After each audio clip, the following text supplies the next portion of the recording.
What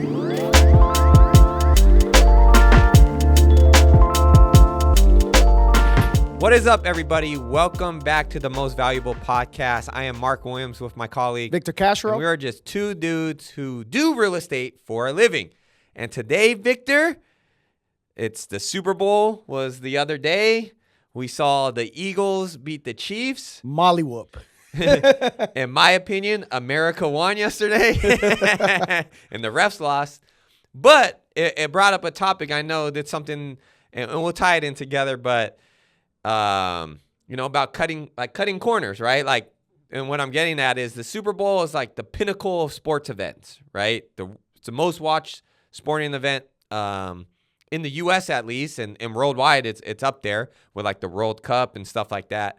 And you get the two best teams playing against each other, regardless of the score. They're there for a reason, right? They're playing at peak level, more or less, right? Some get a little help from the referees, but my point is those teams do not cut corners. When you cut corners in sports, you may get some temporary success, but then the results drop off, and you can't substitute preparation. You can't substitute dedication. And yes, sometimes you can do some things to expedite the process, but it's never like you can never really cut a corner in sports, right? The teams that execute at the highest level and do things right from A to Z are usually the ones that hold up that trophy. Now, tying that into real estate, I know today you were like, I want to talk about cutting corners, Mark. So why don't you tell everybody why you wanted to talk about cutting corners? Yeah, man. So you mean when you sell a home or when you buy a home, the agent that you're working with that you're going to hire to do the job. Yeah. Is going to walk you through this process. You don't know any different. You don't know any better. You're putting all the trust in this one person to take you to the finish line. Yeah. And to obtain the results that you're looking for. Well, unfortunately, not every single agent works along the same lines or has the same process or dedication, work ethic, morals, you name it. I mean, sometimes it's just experience too. Yeah, that's right. Too. So, us as, taking our job as serious as we do, I feel like it's important to put it out there that if you're going to hire someone to give you the best results, it doesn't necessarily mean that if you pay less, it's better. You're doing yourself a favor. Yeah. Like getting, and what do you mean by, so to your point, we get hired, right? We're a company. Real estate agents are, if they're on a team or whatever, at the end of the day, they're independent contractors, right? We're our own company. So when you reach out to us and interview us and decide to work with us, you're deciding to hire us. There's a legal binding contract that you sign. And you're saying that just because whoever you sign with, him or her, is the cheapest, maybe their overall cost seems cheaper, it doesn't necessarily mean you're going to be saving the most money. No, absolutely not. And why is that? Well, I mean, I can give so many examples, but let's give examples. We got 30 minutes. We got 30 minutes. Well, let's start at with selling a home. If you're looking to sell, the biggest investment of that you have for the most part, then why would you want to cut corners? And what do we mean with cutting corners?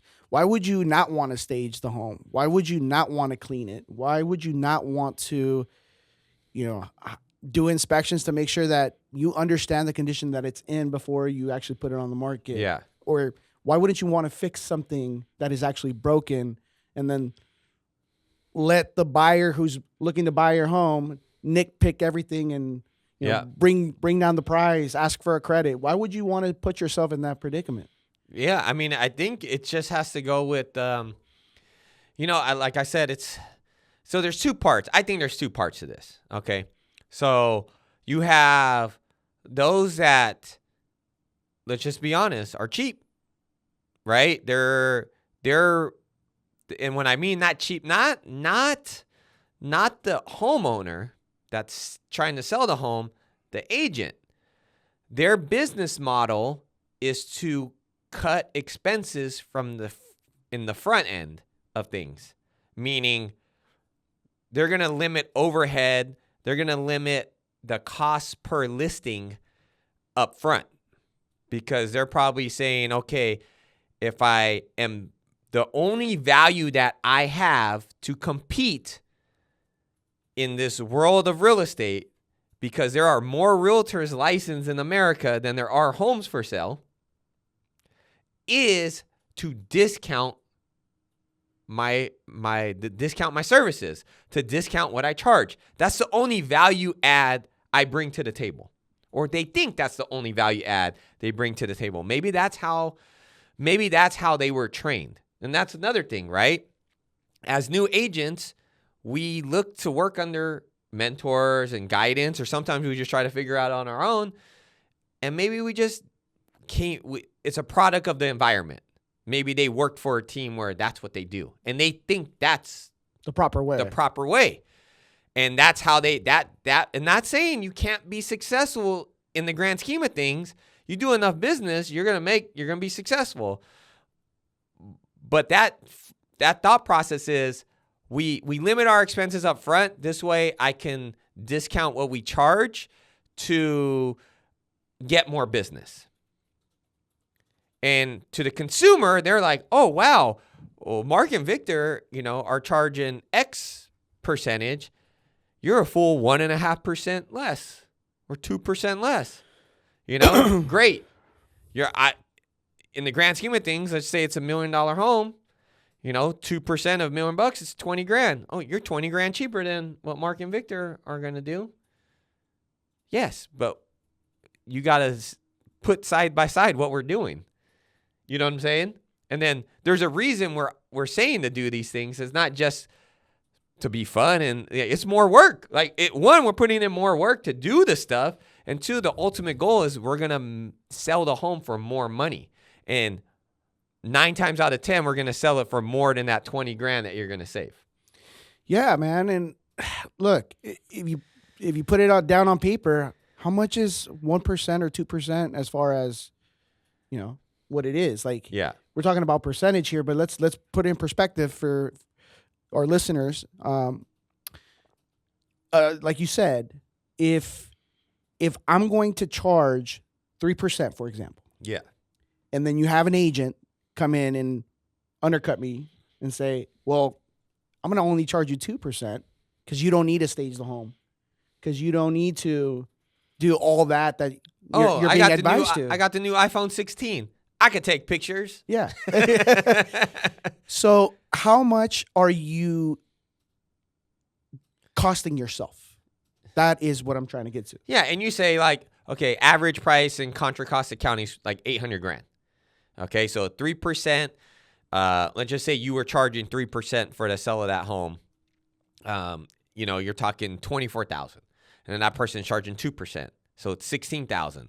So yes, it's an $8,000 difference. How much is staging, Victor? Yeah, depends. On a 3-bedroom, 2-bath, 1,700 square foot home. Someone that we work with that is amazing at what they awesome. do. They're awesome with what they do. So shout out to A&A Studio. They don't cut corners, and that's why we work with them, right? They are going to do a thorough job, and it looks amazing when it's all done. But it also costs a little bit more, and it's going to depend on the size of the home. It's going to depend on what rooms are being staged. Mm-hmm. Are all the rooms being staged? Is, accessories, wall accessories and all that. Yep. All those little details that can make a huge difference when someone comes to the home and they either fall in love with it or they don't. Yeah. And so that can cost anywhere from, I would say, $3,000 to $4,000. In some cases, even $5,000 if it's a bigger home. It's a big home. Yeah. And so there you go. Okay. So let's just call it 4 on average. Okay. $4K. All right. Well, no wonder the person's $8,000 cheaper. They don't have to spend $4K to stage the home. And if you ever walked in, so here's the thing. When people tell you you don't need to stage homes, everyone that's listening to this podcast is either a potential homeowner or a homeowner, right? If you went shopping for a home or you're just into homes, odds are you've walked into a new construction neighborhood and you said, you know what, let's go check out the models. Are those models empty, Victor? Never.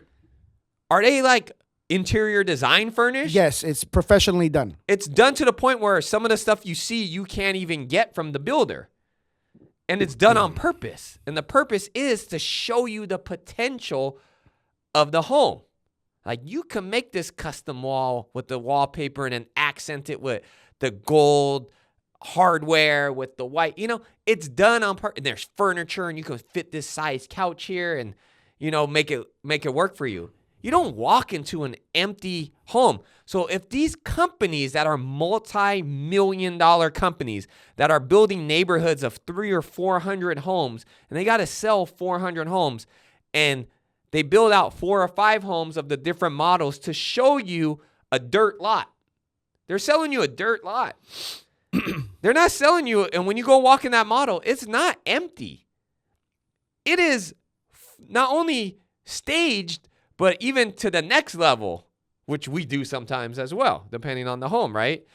And so if these multi-million-dollar companies find value in it, then any agent that has your best interest and tells you do not need the stage and you can sell an empty home, yes, it will sell, but that's the best way to market your home. They're just blatantly lying to your face. And they're costing you money. They're costing you a ton of money. It's just flat out, it's going to probably last longer on the market. And it's, you know, if a home lasts longer on the market, it tends to sell for less. That's just the way it is. And look, some clients, we go to their homes and they're living there. So not every home we sell is empty. If it's empty, it's staged. Non-negotiable with us. Staged. And look, and I'm one to admit, I can admit that it took me a couple listings early in my career to find the value, to see the potential of when you stage a home. And what I mean by that is early in my career, I learned from where I learned, right? And nothing against the people that taught me, but some of the homes when I would do their open houses for them, they weren't staged. They were clean. They were painted, maybe some new carpet. But like the staging aspect wasn't there. And, you know, the home sold. So I'm thinking, oh, okay, yeah, this is what you do. Until I got put in a position where I'm trying to sell a home and it wasn't staged. And, you know, people are walking in saying, oh, this living room's small. Oh, this master bedroom's small. I'm like, nah, you can fit a king size bed in here. No, it doesn't look that way. Where I'm like busting out the tape measure at the open house. I don't want to do all that. That's a good perspective, Mark. Like, I haven't thought about that. Like, if someone comes in and they're second guessing the space that they're working with, how do you solve that? Staging. And then also like traction to the open house. Yeah. Okay. So I got this listing in Lathrop and it was like an investor client. The client was a rental. So they left and the tenant moved out and they wanted to rush it on the market. And me being early in my career, not knowing any better, you know, I had done a listing before where the house, the lady was really, like, her house looked like it was staged. Like, no joke. Like, she had really nice furniture. It was well put together. And that home sold. So I'm thinking, oh, I don't need this. You know, we didn't stage that one, so let's go. Little did I not realize that one looked nice because she had nice stuff. Right. This one was empty. Right? So we get there and I'm like, okay, we'll put it on the market. And we go on the market and it's dirty and like stuff is broken. It's not staged. And it was during a time where, like, you know, we got traction because it was good. It was priced solid. And, you know, it's on the market 2 weeks. And, you know, after the first open home, it was the same complaints. It's too small. It's dirty. It's this, it's that. And like, you know, I driving home, I'm like, dude, my name's on this. Like, my face is outside on this sign. And I called the client. I said, hey, man, this is the feedback. I think we should take it off the market. I want to take my sign down, and we need to do some stuff to get this home ready. I know you want to sell it right away, but I'm doing you a disservice by letting you try to sell it like this. I'm not going to be able to get you the price you want. You didn't have an ego, Mark, and that's important. Yeah. So I was able to like be self-aware Yeah. and say, this is not how it should be done. Since that day, I've never done Oh, anything like great that. job. It's a non-negotiable, right? non-negotiable. Like, there's certain things that need to be done to get this home ready. And that's what I tell all my clients, and they're like, "Oh, when I get," it's funny. I always tell them, "Yes, you do." Every single client that thinks they don't need a stage, I said, "Yes, you do." Oh, well, I don't want to move out, blah blah blah, and have to deal with that. I'm like, you don't need to move out. Yeah. I've done plenty of listings where it's still owner occupied. We leave the beds in place.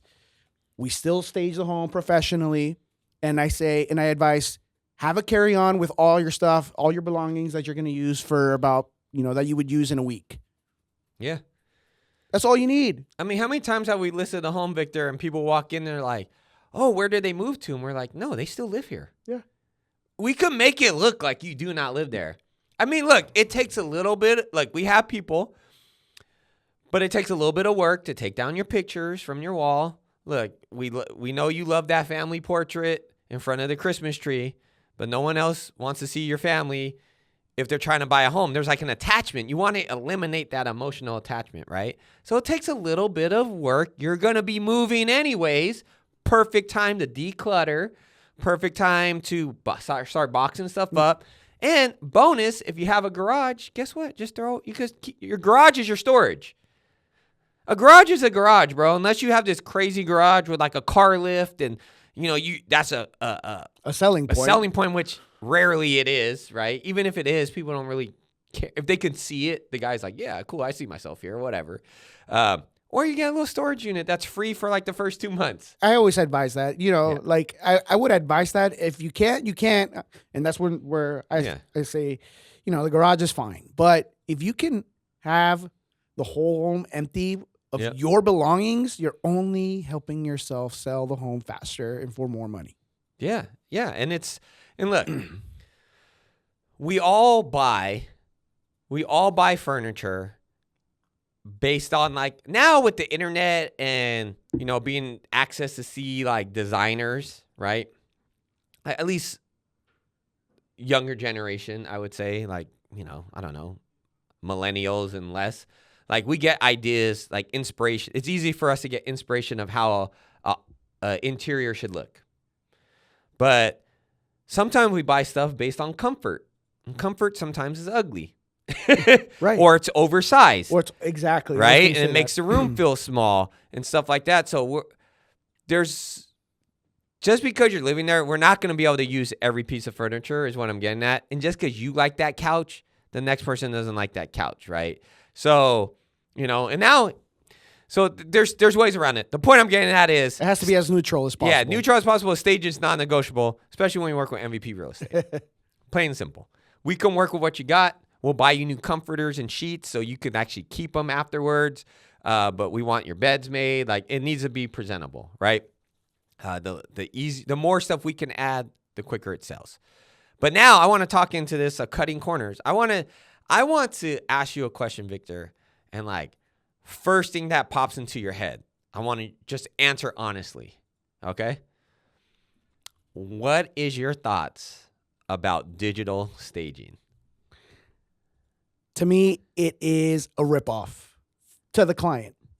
Yes, it probably keeps some money in your pocket as an agent, but it's a ripoff to the client because what happens when you actually visit the home and you don't see any staging that is apparently in the pictures? You just fake the client. Yeah. The client feels ripped off. They got catfish. House fished. Yes. So, like I get it. You want to attract as many people as possible, but why not actually do it and have them see for themselves what they see in the picture in real life? I tell you why, because the difference out of the budget for that agent that's listing the home is significant. What is it, like $25 per picture to digitally stage a room. So if you have, a 10-room household, it's an additional $250 for it to look magnificent online, right? Right. And then they get there, and then it looks it's just empty. Like, what are you doing? Are you there at the open house with the iPad, walking with people saying, "Hey, look, if you This put is what it could furniture look here, like." This is what it could look like." Or I know they have like augmented reality and stuff, but come on, there's nothing like Physical staging. Yeah, dude, that's crazy. That's cutting a corner. I was gonna say Definitely cutting a corner. The first thing that comes to mind, you were getting towards it, but the first thing that comes to mind is that's the ultimate definition of cutting corner. Yeah, 100%. So let's move along like the buy side. Okay. Okay, because a lot of our listeners are potential buyers. So if you're selling a home, those are some things to think about, some areas to cut corners. And the thing is, and we can never guarantee something, but we have a process here at MVP Real Estate. We call it the MVP winning process. If you're interested, you can reach out to us. We can actually send you a little video that goes over what we do. But that process, we have the data to prove that process works and that it sells for more in certain in the neighborhood. Like we just did that one in Oakley. Same home. One sold for $505, not staged. And then what we did on ours was sold for $560. So $55,000 difference. And yes, my clients probably paid 1% more to use me. To hire you. So they paid, they paid probably paid $6,000 more to hire me, but I also made them $55,000 more. Boom. There you go. So a net of $49,000 difference. But that one saved the money. They saved money. And it was digitally staged. Yeah, exactly. And that's what we wanted to get to. Yeah. It's to put it in perspective, saving and cutting corners doesn't really save you money. And at the end of the day, it costs you money. Full disclaimer. We're not doing this podcast to bash other agents or whatever. If that's how they run their business and they're successful at it, more power to them. A home is still going to sell, right? This podcast is intended to be a podcast, and all we're doing is, one, spitting facts and giving consumers information. Whatever you want to do with that information, that's up to you. That's all we're doing. We're not going to sit here and give out names or throw companies under the bus or anything like that. I know we probably get some listeners of some other agents, and if you feel in some type of way listening to this podcast, then maybe you should reassess the way you do your business. No. Because we're coming to take your business. You're 100% right, Mark. Hey, Alex, make sure that's one of the clips. For sure, man. So let's get into the buyers. Okay. So how are corners cut when agents are helping buyers? So that's one question. And the second question, Victor, is what should buyers not do? What corners should they not cut when they're looking to purchase their first home? Great question, Mark. I think the biggest one for me in my point or my opinion is when you hire an agent and that agent sends you with one of their team members for the rest of the transaction, you never see this agent ever again. That's the biggest corner you can get. You did a reel on this. Yes, I did. Yeah. We've spoken about this before, but I think that's a huge disservice to the client because you're putting, like me as a client, I'm hiring someone. I put all my trust in this individual. You connected with that person. Connected with this. I signed an agreement to work with them, and it was never disclosed to me that what their process is. And you know what? It's okay when an agent is going to, disclose that process before you sign the agreement. Yeah. But if you're being catfished to sign an agreement because you're thinking you're working with someone, and then you, at the last minute, you're actually working with someone else, then that's a complete lie. Totally agree. Complete lie. And look, that agent might be super busy and they have a team for a reason because they're, to support more of their clients. But as long as, like you said, as long as it's disclosed, as long as like, hey, I'm going to be there along the whole process, but Victor is my right-hand man. He's going to be out there in the field with you guys, showing the home. We're going to recap together, and we'll strategize together to make sure we write good offers, as opposed to, hey, I'll meet you at this home, Mark. Okay, Victor, I'll see you there. And you get there, and it's like, oh, are you Mark? Yeah. Oh, I'm Alex. I'm here in place of Victor. I'm going to be helping you out today. And then next thing you know, Alex is the one doing everything. Yeah. And you never hear Victor's or see Victor's voice again until maybe the keys are given.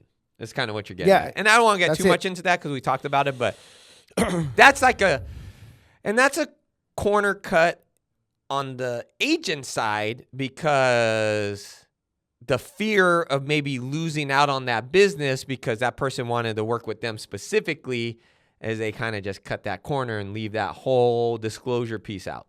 Yeah, exactly. Yeah. To me, that's just a slap in the face, man. But hey, to each their own. I would also say too, one corner that cut, and it is kind of market specific depending on how intense the real estate market can be, how competitive. But I'm a big fan on having contingencies for my buyers and not waiving them. Like, have I written offers where they waive contingencies? Yes. But at the end of the day, it's up to them. But I'm going to advise them, what their rights are as buyers. I'm just big on, not being able to buy. I'm big on, look, if you're selling a home and you're going to buy a home and you got nothing to hide, then why are you tripping about inspections and, having them waive their loan and appraisal? And it's I'm not a big fan on that. Look, we've all been during COVID where there's 40 people, and sometimes, you can write it, but odds are you're probably not going to win because someone's willing to just go all in. But on a normal market, you should be able to not have to cut your contingencies out of the picture as a buyer. Yeah. And right now we're in a market where you don't have to waive contingencies in many, many cases, unless you're in a super hot market. Yeah. You're in a neighborhood where, you got 20 buyers looking to buy the same home or something like that. And then of course you want to be more competitive if you can, to your point, Mark. But yeah, if you don't have to waive them, please don't. You want that protection.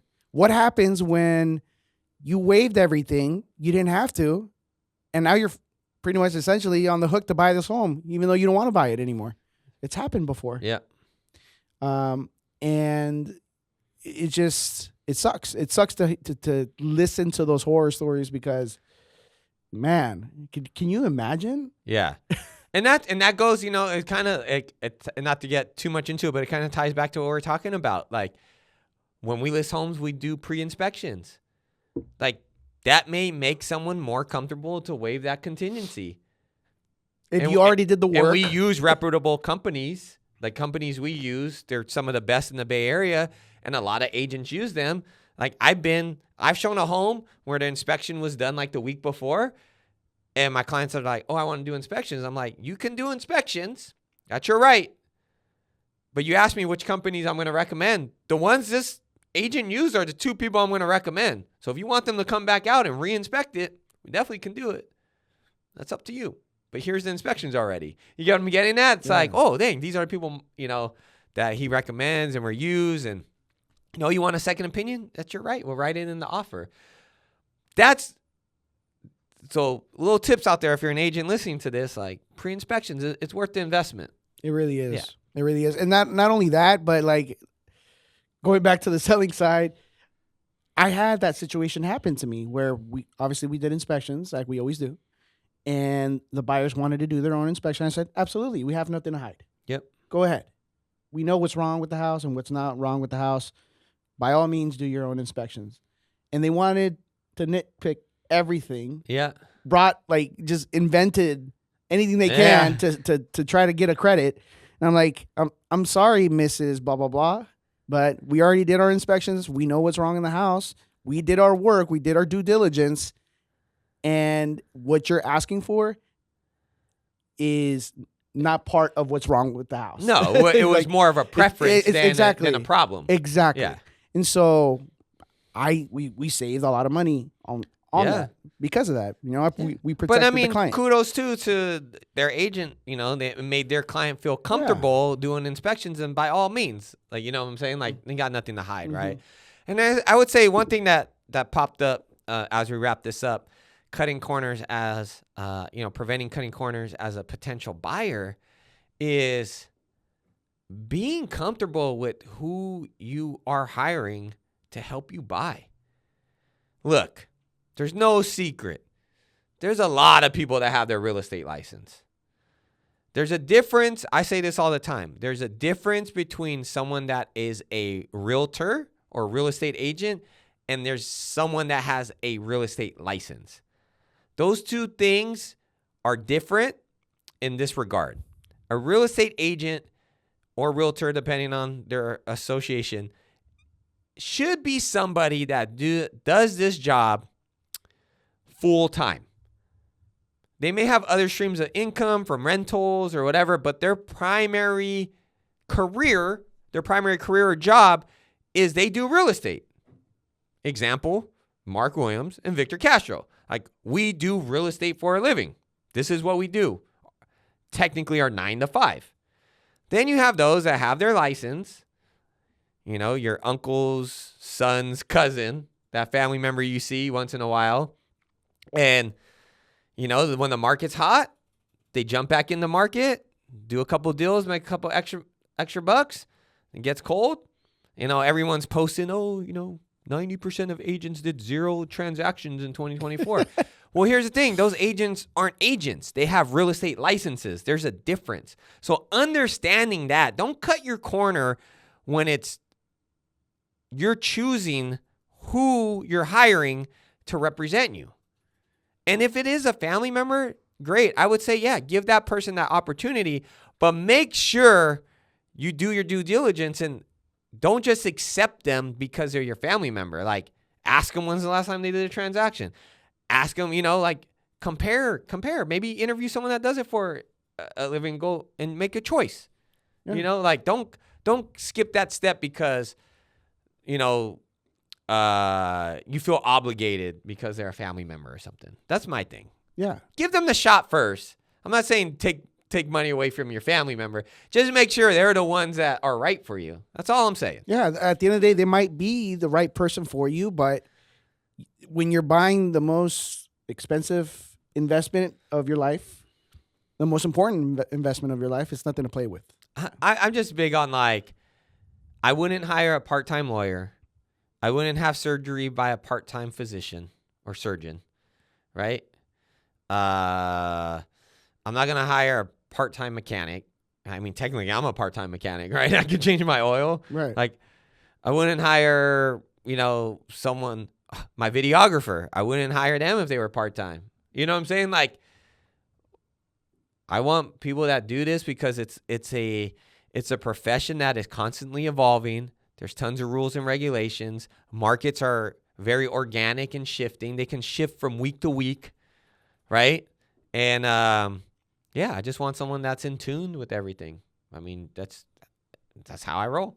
And I think that's a great way to put it. We don't cut corners. We just don't cut corners. And you should not cut corners too.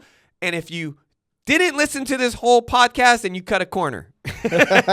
But let's wrap it up, Victor. We're all done for this episode of the Most Valuable Podcast. You can follow us on YouTube under MVP Real Estate, where you can watch our podcast, or on all streaming platforms, Spotify, all of them, iHeart, Apple, all that stuff. All right, guys.